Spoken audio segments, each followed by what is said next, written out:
Hello साथियों, कैसे आप सभी। मैं हितेश आप सभी का स्वागत करता हूं यूट्यूब चैनल ज्ञान विद्यालय में।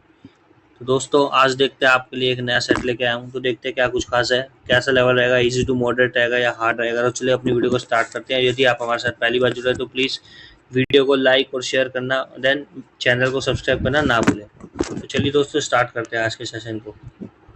जैसे कि पहला ही क्वेश्चन है, दक्षिण पश्चिम मानसून केरल में पहुंचता है। यानी कि वो पूछ रहा है कि दक्षिण पश्चिम मानसून जो है केरल केरल में कब पहुंचता है। तो कब पहुंचता है दोस्तों, यदि ऑप्शन के अकॉर्डिंग बात करें तो option number B will be the right answer. यदि ऑप्शन में लिखा होता starting the month of June, ठीक है, यानी कि जून के महीने के स्टार्टिंग में, तो ऑप्शन आपका ये वाला सही होता है। लेकिन ऑप्शन के अकॉर्डिंग आपका कौन सा सही होगा, मिड जून। तो option number B will be our right answer. Bharat विश्व का सबसे बड़ा उत्पादक है। तो भारत में सबसे बड़ा विश्व का किस चीज का प्रोडक्ट करता है, प्रोडक्टिविटी मिल्क की, ठीक है। हाल ही में एक रिपोर्ट भी आई थी, इसमें बताया गया था कि भारत विश्व का दूध के मामले में सबसे बड़ा उत्पादक देश बन चुका है, ठीक है। और यदि आपसे पूछ ले भारत में सबसे ज्यादा कॉफी कहाँ पाई जाती है, तो कॉफी के लिए कहाँ पे, कर्नाटक के अंदर सबसे ज्यादा उत्पादक होता है, ठीक है। और दाल के लिए और तिलहन के लिए आप सभी को पता है एमपी फेमस है, मध्य प्रदेश, ठीक है। और सबसे ज्यादा वन भी कहाँ पर है, मध्य प्रदेश में। तो इस तरीके से आप याद रखेंगे। आपसे पूछ लेगा कि लीची कहाँ होती है सबसे ज्यादा, तो लीची कहाँ होती है, बिहार में होती है, ठीक है। तो चलिए आगे चलते हैं। Option number B will be our right answer. Elephanta गुफाएं किस राज्य में स्थित है। तो एलिफेंटा गुफाएं कहाँ स्थित है दोस्तों, मध्य प्रदेश में स्थित है। और यदि एलिफेंटा गुफाएं की जगह आपसे पूछ लेता अजंता एलोरा की गुफाएं, ठीक है, कहाँ पे स्थित है, तो कहाँ स्थित है, महाराष्ट्र के अंदर, ठीक है। तो option number A will be our right answer. Haryanka वंश का संस्थापक कौन है। तो हर्यक वंश का संस्थापक आप सभी जानते हैं बिंबिसार, ठीक है। हर्यक वंश को एक और नाम से जाना जाता है पितृहंता वंश, ठीक है, ये भी आप जानते होंगे, ठीक है। पितृहंता वंश का मतलब क्या होता है कि जो भी सम्राट या राजा सिंहासन पे बैठेगा इस साम्राज्य के अंतर्गत या इस वंश के अंतर्गत, उसने अपने पिता की हत्या करके क्या किया है, साम्राज्य हासिल किया है। जैसे हर्यक वंश ने बिंबिसार था, बिंबिसार की मृत्यु करके उसका लड़का अजातशत्रु बैठा, ठीक है। अजातशत्रु के बाद फिर कालाचोक। तो इस तरीके से आप पढ़ेंगे। तो option number C will be our right answer. निम्न में से किन्हें प्यार से the grand old man of India कहा जाता है। तो grand old man of India किसे कहा जाता है, दादा भाई नौरोजी को। Option number A will be our right answer. निम्नलिखित में से किस प्रदेश में सर्वाधिक जनजातियां पाई जाती है। और सबसे ज्यादा ट्राइब्स कहाँ होती है, मध्य प्रदेश के अंदर होती है, ठीक है। और जैसे यदि हम पॉपुलेशन के अकॉर्डिंग टॉपिक की बात करें तो according to the population Madhya Pradesh में सबसे ज़्यादा एसटी पाए जाते हैं और उत्तर प्रदेश में सबसे ज़्यादा एससी पाए जाते हैं। सर्वाधिक चीनी कारखाने स्थित है। सर्वाधिक चीनी कारखाने कहाँ स्थित है, उत्तर प्रदेश में। और यदि आपसे पूछ ले चीनी अनुसंधान संस्थान कहाँ स्थित है, ठीक है, तो आपका आंसर क्या हो जाएगा, कानपुर, ठीक है। Option number A will be our right answer. निम्न में से कौन सा राज्य चीन के साथ सबसे लंबी सीमा साझा करता है, यानी कि which of the following state shares the longest boundary with China. तो कौन करता है, सिक्किम तो नहीं करता है, ना कि उत्तराखंड करता है, और हिमाचल भी बिल्कुल अलग ही पड़ जाता है। तो अरुणाचल प्रदेश आपका राइट आंसर हो जाएगा, ठीक है, अरुणाचल प्रदेश। दोस्तों अब जैसे कि यहाँ लिखा है ब्रह्मपुत्र रिवर, ठीक है, ब्रह्मपुत्र रिवर भारत में कौन सी स्टेट से प्रवेश करती है, ये आपसे पूछ लेगा। तो अरुणाचल प्रदेश से स्टेट में प्रवेश करती है इंडिया में। और किस नाम से करती है ये भी आपसे पूछ लेगा, तो देहांग या तिहांग, ठीक है। तो इतना भी आप याद रखें। भारतीय संविधान के किस भाग में मौलिक अधिकार सूचीबद्ध है, यानी कि वो पूछ रहा है किस पार्ट के अंदर फंडामेंटल राइट्स जो है उनके बारे में बताया गया। तो किस पार्ट में बताया गया है, पार्ट नंबर 3 में बताया गया है, ठीक है। अब यहाँ लिखा है पार्ट 4। तो पार्ट 4 में क्या है, डीपीएसपी, जिसे directive principle state and policies बोलते हैं, यानी कि राज्य के नीति निर्देशक तत्व, ठीक है। और पार्ट सेकंड क्या है, पार्ट सेकंड में क्या होता है, पारसेकंड में सिटीजनशिप होती है, ठीक है। तो इतना आप याद रखेंगे, ठीक है। तो इतना आप याद रखेंगे। और यदि आपसे पूछ लेगा फंडामेंटल ड्यूटीज, ठीक है, तो वो कौन से पार्ट में आती है, तो फंडामेंटल ड्यूटीज आपकी 4th पार्ट है, यानी कि 4th ए में आती है, ठीक है। और प्रीमिबल आप प्रस्तावना जिसे बोलते हैं वो किस में आती है, पार्ट 1st में आती है, ठीक है। तो इतना आप याद रखेंगे। तो option number C will be our right answer. ऊँटों का प्रसिद्ध व्यापार किस वार्षिक मेले का हिस्सा है, ठीक है। तो किसका, आप सभी जानते हैं, पुष्कर फेयर, यानी कि पुष्कर मेला, ठीक है। यानी कि क्वेश्चन आता है ऊँटों का प्रसिद्ध मेला भारत में कहाँ पर लगता है, तो पुष्कर, ठीक है, जो कि राजस्थान में पड़ता है। और एक क्वेश्चन और आता है दोस्तों, पशुओं का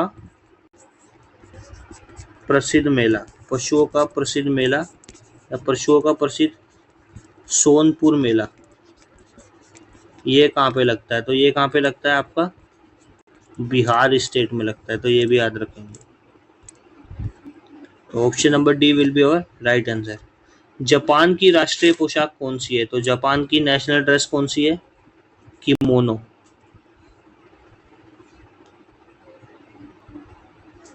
विश्व में जीसस क्राइस्ट की सबसे बड़ी मूर्ति कहाँ स्थापित की गई है, तो कहाँ पर हुई है, Mexico. Cap of good hope के रास्ते भारत के समुद्री मार्ग की खोज किसने की, तो यानी कि पूछ रहा है जो कैप ऑफ गुड होप के रास्ते से समुद्र मार्ग से भारत आया था, भारत की खोज करने वाला कौन है, तो आप सभी जानते हैं वास्को डी गामा, ठीक है। कब आया था वो, 1498 में आया था, ठीक है। कहाँ पे आया था, तो केरल के कालीकट तट पे आया था, ठीक है। ये भी आप याद रखेंगे, ठीक है। अब क्वेश्चन पूछता है केरल के कालीकट तट पर जब आया था उसका स्वागत किसने किया था, तो केरल के कालीकट तट पर, ठीक है, वहाँ का सम्राट था, उसका नाम क्या था, जमुरीन, उसने इसका वेलकम किया था, यानी कि स्वागत किया था। तो इतना आप याद रखेंगे। और यहाँ लिखा क्रिस्टोफर कोलंबस, इसने कहा कि किसकी खोज की थी, क्रिस्टोफर कोलंबस ने, ये भारत की खोज करना चाहता था, लेकिन ये कहाँ पहुँच गया, अमेरिका। तो अमेरिका की खोज करने वाला कौन है, हु डिस्कवर्ड द अमेरिका, तो अमेरिका की खोज करने वाला क्रिस्टोफर कोलंबस। तो option number A will be our right answer. निम्नलिखित स्थानों में से कहाँ शोम्पेन जनजाति पाई जाती है, शोम्पेन कहाँ पाई जाती है, बेसिकली निकोबार आइलैंड में, ठीक है। यहाँ शोम्पेन लिखा है और अदर्स भी पूछ लेगा, ऐसे जारवा ट्राइब्स होती है, सबसे ज़्यादा फेमस है, ठीक है। जारवा ट्राइब्स पूछ लेगा, शिंगमो पूछ लेगा, ठीक है। तो ये आपसे पूछ सकता है, ये सब भी कहाँ पाई जाती है, निकोबार आइलैंड। जर्मन साम्राज्य की स्थापना किसने की थी, तो जर्मन साम्राज्य की स्थापना किसने की थी दोस्तों, चांसलर बिस्मार्क, ठीक है। तो इसने की थी। और हिटलर को आप सभी जानते हैं, ठीक है, नाजीवाद का उदय करने वाला किसे बोलते हैं, हिटलर को बोलते हैं। तो ये भी आप याद रखेंगे। तो option number A will be our right answer. Pakistan की हकीकत पुस्तक के लेखक कौन है, तो पाकिस्तान की हकीकत पुस्तक के लेखक सतीश वर्मा है, ठीक है। ऐसे आपसे पूछ लेगा, ये भी बहुत फेमस बुक है, ट्रेन टू पाकिस्तान, ठीक है। तो ट्रेन टू पाकिस्तान किसकी बुक है,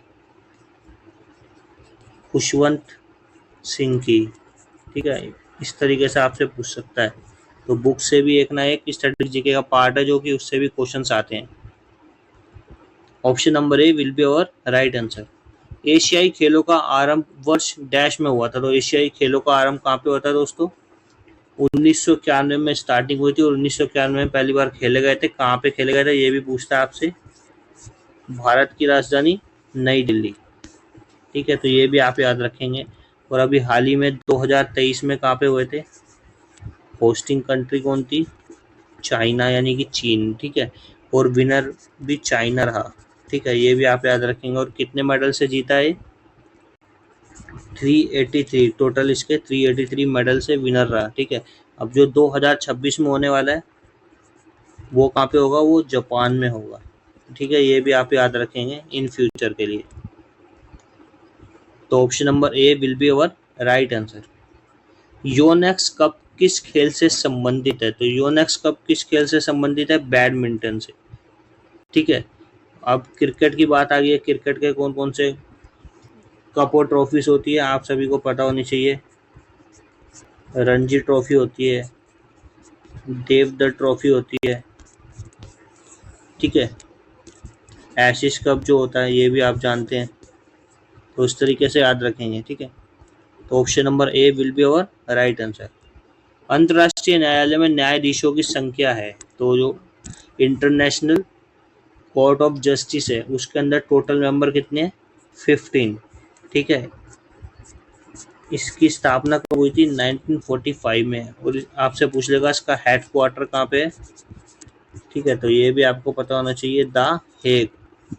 ये कहाँ पड़ता है? द हेग, नीदरलैंड, ठीक है। तो इतना आप याद रखेंगे। तो option number B will be our right answer. Granite city के नाम से जाना जाता है, तो ग्रेनाइट सिटी के नाम से कौन जाना जाता है दोस्तों? स्पेलिंग कर लिखिए यहाँ, एबरडीन, ठीक है। एबरडीन जाना जाता है, जो कि कहाँ पड़ता है? यानी कि स्कॉटलैंड की एक सिटी है एबरडीन, उसको क्या बोला जाता है? Aberdeen is known as the granite city of the world. और यदि इंडिया के अंदर बात करें तो कौन सी है? उदयपुर, ठीक है। तो इतना आप याद रखें। Option number A will be our right answer. भारतीय रिजर्व बैंक के पहले गवर्नर कौन थे? तो भारतीय रिजर्व बैंक के पहले गवर्नर कौन थे? सर ऑप्शन स्मिथ, ठीक है। और यदि यहाँ पे लिखा हुआ था भारतीय रिजर्व बैंक के पहले भारतीय गवर्नर कौन थे, तो आपका आंसर होता है सीडी देशमुख, ठीक है। ये भारतीय गवर्नर है और वो सिर्फ गवर्नर ऑफ इंडिया, ठीक है। तो इस तरीके से आप याद रखेंगे। तो option number A will be our right answer.